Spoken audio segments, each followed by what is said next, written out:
கர்த்தருடைய மகா பரிசுத்த நாமத்திற்கு ஸ்தோத்திரம் உண்டாவதாக. உபாகமம் 28ஆம் அதிகாரம் 1ஆம் வசனம்.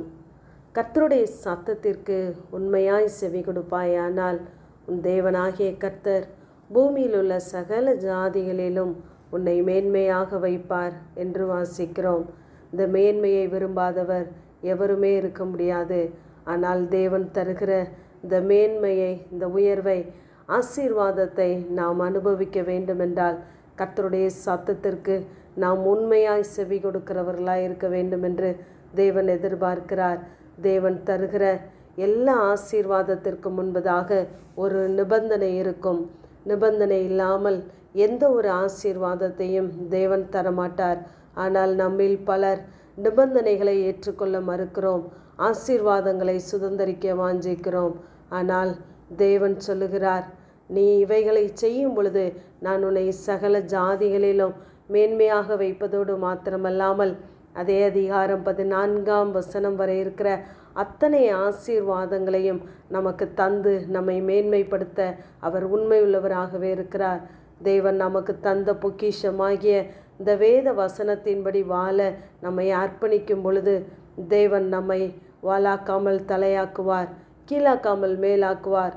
சகல ஜாதிகளின் மத்தியிலே, ஜனங்களின் மத்தியிலே, சத்துருக்களின் மத்தியிலே நம்மை கீர்த்தியாக, புகழ்ச்சியாக, மகிமையாக, மேன்மையாகவும் முத்திரை மோதிரமாகவும் வைக்கிறாராம். இத்தனை ஆசீர்வாதத்திற்கும் நாம் பாத்திரவான்களாய் மாற வேண்டுமென்றால் உலக மனுஷனுக்கு முன்பதாக மேன்மையாக எண்ணப்படுகிற உலக மேன்மைகளான பொருளாசைகள், பண ஆசைகள், பரிதானங்கள், சகல பொய் வழிகள், பழி வாங்குதல், இப்படிப்பட்ட எல்லா காரியங்களையும் நாம் வெறுக்கிறவர்களாய் இருக்க வேண்டும். இதை தான் லூக்கா 16ஆம் அதிகாரம் 15ஆம் வசனத்திலே மனுஷருக்குள்ளே மேன்மையாக எண்ணப்படுகிறது தேவனுக்கு முன்பாக அருவருப்பாய் இருக்கிறது என்று வாசிக்கிறோம். மனுஷனுக்குள்ளே மேன்மையாக காணப்படுகிற இவைகளெல்லாம் தேவனுடைய பார்வையிலே அற்பமானவைகளாய், அருவருப்பானவைகளாய் காணப்படுகிறது.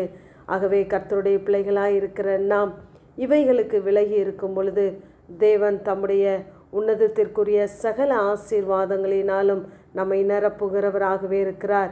மகா மேன்மையான ஐஸ்வர்யத்தை உங்கள் வருங்காலங்களிலே விளங்கச் செய்வார் என்று எபேசியர் 2:6 நாம் வாசிக்கிறோம். ஆகவே தேவனுடைய சமூகத்திலே நாம் நம்மை தாழ்த்தி நம்மை அர்ப்பணிக்கும் பொழுது நம்முடைய வருங்காலங்கள், நம்முடைய சந்ததிகளின் மேலே தேவன் இப்படிப்பட்ட மகா கிருபையான ஆசீர்வாதத்தை விளங்க பண்ண போதுமானவராகவே இருக்கிறார். பிலிப்பியர் 2ஆம் அதிகாரம் 3ஆம் வசனத்திலே மனத்தாழ்மையிலே ஒருவரையொருவர் தங்களிலும் மேன்மையானவர்களாக எண்ண வேண்டும் என்று வாசிக்கிறோம்.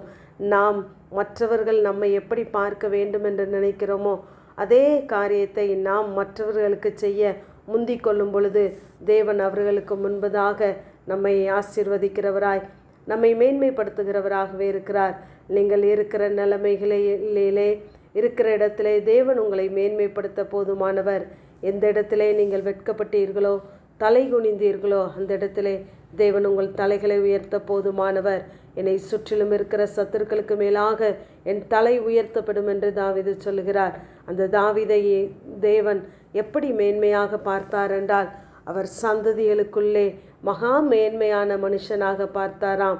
இதை 1 நாளாகமும் 17:17 வாசிக்கிறோம். இப்படி ஆவிக்குரிய மேன்மைகளை எண்ணி மேலானவைகளை நாம் நாடும் பொழுது தேவன் உங்களை சகல ஜாதிகளின் மத்தியிலே, ஜனங்களின் மத்தியிலே, உற்றார் உறவினர்கள் மத்தியிலே, குடும்பத்தின் மத்தியிலே உங்களை மேன்மைப்படுத்தி உங்களை ஆசீர்வதிப்பார். ஆமேன். ஜெபம். பிதாவாகிய தேவனே, குமாரனாகிய இயேசு கிறிஸ்துவின் நாமத்தின் மூலமாய் உடைய சன்னிதானத்திலே வருகிறேன். பூமியில் உள்ள சகல ஜனங்களுக்குள்ளும் நான் உன்னை கீர்த்தியும் புகழ்ச்சியுமாக வைப்பேன் என்ற வேத வார்த்தையின்படி இப்பொழுதும் ஆண்டவரே, உடைய பிள்ளைகள் எல்லா காரியங்களிலும் ஆண்டவரை வெற்றி சிறக்க பண்ணி சிறந்திருக்க செய்வீராக. உலக மேன்மைகளை வெறுத்து உடைய மகா மேன்மையான ஐஸ்வர்யத்தின் மேல் வாஞ்சையுள்ளவர்களாய், உடைய சத்தத்திற்கு உண்மையாய் செவி கொடுக்கிறவர்களாய் மாற்றுவீராக. எளியவர்களை, சிறுமைப்பட்டவர்களை, உதவியற்றவர்களை, கைவிடப்பட்டவர்களே இப்பொழுது ஆண்டவரே நீர் உம்முடைய பார்வையிலே மேன்மையாய் நினைத்தருளும்படியாய் ஜெபிக்கிறேன். அநேக ஜாதிகளுக்கு முன்பதாக உம்முடைய பிள்ளைகளை நீர் உயர்த்தி மேன்மைப்படுத்துவீராக. உடைய கரம் கூட இருக்கட்டும். இயேசுவின் மூலம் ஜெபம் கேளும் எங்கள் நல்ல பிதாவே. ஆமென்.